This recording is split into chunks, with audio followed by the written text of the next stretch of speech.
तैयबा साहबा, जो केस आपसे शेयर किया उसमें एक लड़की को अगवा किया जाता है और अगवा करने के बाद उसे एक जगह पे रखा जाता है। पुलिस उसको वहाँ पे जाके बच्ची को, मुतासरा बच्ची को बाजियाब करवा लेती है। फिर उस मुलजिम को भी गिरफ़्तार कर लिया जाता है और 365B की दफ़ात के तहत मुकदमा भी दर्ज कर लिया जाता है।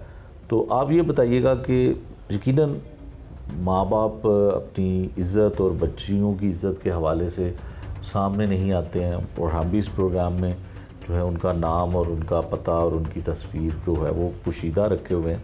तो आप ये बताइएगा कि एक तो वो फेक डॉक्यूमेंट निकाहनामा भी बनाता है मुलजिम, तो कानूनी तौर पे क्या कुछ हो सकता है, कितना हक हासिल है मुतासरा लड़की का?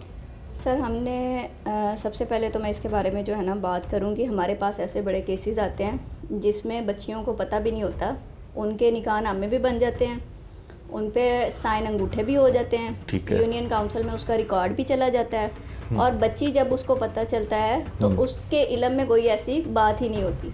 ठीक है। तो इसके लिए क्या करते हैं, हम भी जैसे मतलब बीइंग अ प्रैक्टिसिंग लॉयर मैं ये चीज़ें बहुत देखती हूँ, बल्कि मतलब बड़ा फेस भी किया, ऐसा सेम केस था। उसमें भी यही था कि निकाहनामा बन गया, बन के यूनियन काउंसिल में रजिस्टर्ड भी हो गया। ठीक। जब हमारे पास आई, हमने उस केस को जो है ना अपने तरीके से इन्वेस्टिगेट किया।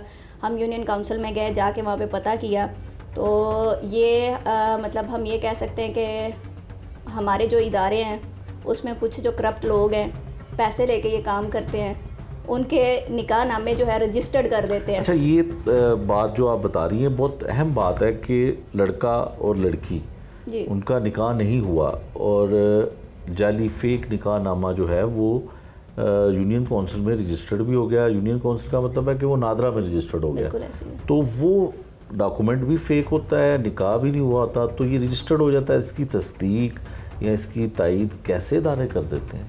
सर, वो चेक एंड बैलेंस नहीं है। मेरे पास एक बंदा आया, उसने मुझे पैसे दिए, मैंने ये निकाहनामा बनवाना है। अब उसको परत मिल जाएगी, उसे कहेंगे भाई तुमने पैसे दिए, सारा काम हो जाएगा। ठीक है। लड़के के उस पर ओरिजिनल साइन अंगूठे होते हैं, लड़की को या नशावर चीज़ दे दी या उसको मतलब थ्रेट किया, उसका अंगूठा लगवा लिया, उसके साइन कर लिए, या फॉर एग्जांपल लड़की नहीं भी थी लेकिन उसका झूठा साइन अंगूठा हो गया। ठीक है। ठीक है, फिर वो आगे जाके रजिस्टर्ड उन्हीं बंदों को दे के आगे यूनियन काउंसिल में पैसे लगते हैं और निकाहनामे रजिस्टर्ड हो जाते हैं।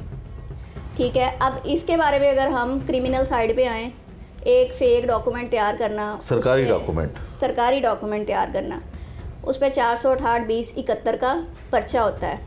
ठीक है, अब हम ये भी कह सकते हैं अनफॉर्चुनेटली हमारी पुलिस जो है वो केस को सही से इन्वेस्टिगेट नहीं करती। ठीक है, अब उसमें अगर आए, पता चल जाए, लड़की कल को उठ जाए, 468-20-71 का पर्चा हो जाता है जो कि प्रोहिबिटरी क्लास में फाल करता है। 7 ईयर्स तक इसकी पनिशमेंट है और नॉन बेलेबल है, और वो आप नीचे से क्या हाई कोर्ट से बहुत मुश्किल बेल होती है। ठीक है, कि मोस्टली ऐसे केसेस में कंप्रोमाइज़ होता है, या हम केस में देखते हैं कि कोई ऐसे लकूनास छोड़े हुए हैं जिसकी वजह से इसकी बेल हो सकती है। ठीक है,